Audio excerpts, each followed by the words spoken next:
జంతువునాం నరజన్మ దుర్లభం. ఈ జంతువుల్లో మనిషి జన్మ అంత తేలికగా రాదు.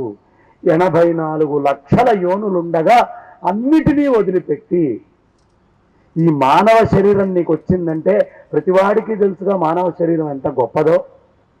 ప్రతి పిల్లి భయపడుతూ ఇటు నుంచి అటు దూకుతూ ఉంటుంది. ప్రతి కుక్కకి భయం ఉంటుంది వీధి నుంచి పక్కకి పోతే. ప్రతి పాము భయపడుతోంది, ప్రతి నెమలి భయపడుతోంది.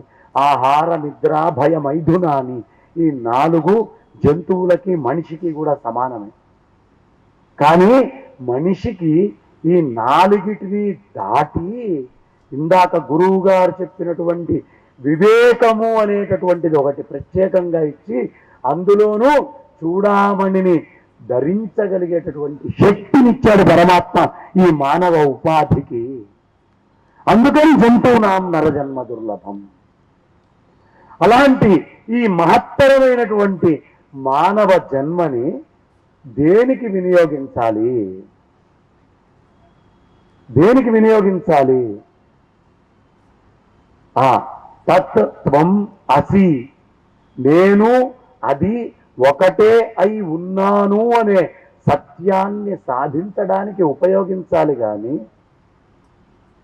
మాయగా నేను కానటువంటి శరీరం నేను అని రంకుబొంకులతోటి పోయేటటువంటి ఉపాధితోటి ఉండకూడదు. రంకు వల్ల వచ్చింది బొంకు, ఈ శరీరమే సత్యం అనే బొంకుతోటి పోతోంది. ఈ రంకు బొంకుల మధ్యలో కొట్టుకొని ఉపాధి వెళ్ళిపోకూడదు. ఈ శరీరం ఉండంగానే దీనిలో ఉండేటటువంటి సత్యాన్ని పట్టుకోవాలి. ఈ శరీరం కోసం వాడి కోసం ప్రతివాడు తల్లిదండ్రుల్ని వాళ్ళ పిల్లల్ని తుదకి భార్యని, ఆరో ప్రాణమైన భార్యని లేదా భర్తని కూడా వదిలిపెట్టుకోవడానికి సిద్ధమవుతారు. ఆత్మవస్తు కామాయ సర్వం ప్రియం భవతి. నీకు నువ్వంటే ఇష్టం కాబట్టి మిగతా ఈ ప్రపంచంలో అన్నిటినీ నువ్వు ఇష్టపడుతున్నావయ్యా వదిలిపెట్టుకోవడానికి. అంతెందుకు, బయట వస్తువులను వదిలిపెడదాం.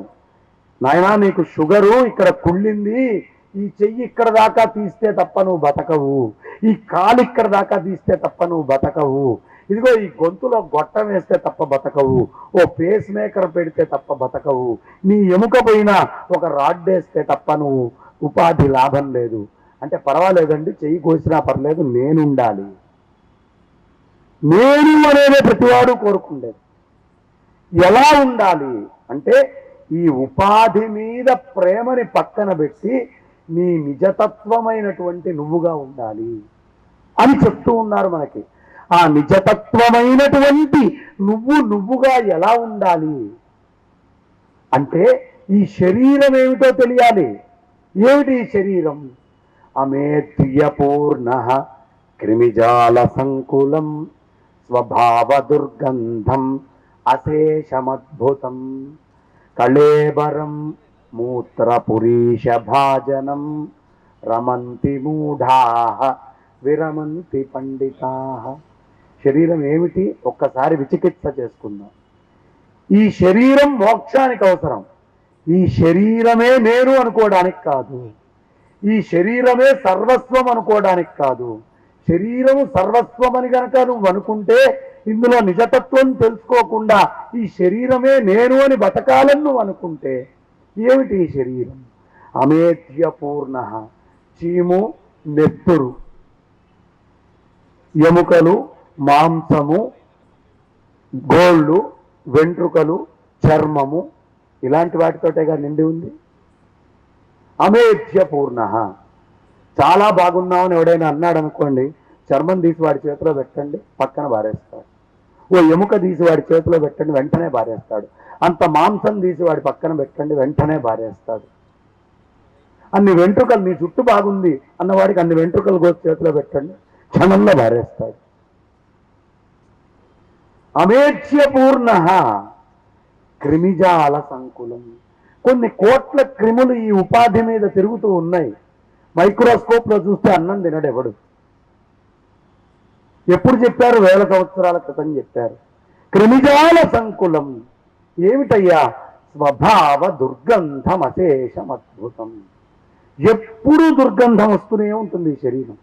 ఎంత దుర్గంధం వస్తుందయ్యా అంటే సబ్బుల కంపెనీలన్నిటికీ పెట్టుబడి ఏమిటండి? మన దుర్గంధం కాదా? రోజుకో సబ్బుల కంపెనీ పుడుతోందంటే కారణం ఏమిటి? స్వభావ దుర్గంధం. దీనికి దుర్గంధం ఉంది, అశేషం, అది ఆగకుండా వస్తోంది. అద్భుతం. కళేబరం ఈ శరీరము మూత్రపురీష భాజనం, మలము మూత్రముతోటి నిండి ఉంది. నడిచేటటువంటి వాకింగ్ డ్రైనేజ్. చాలామందిని ఈ సందులోంచి అక్కడ అస్సీ ఘాట్కి వెళ్ళేటప్పుడు ఇట్లా ముక్కు పూసుకోవడం చూసా. లోపల ఏముందయ్యా? అదే ఉంది.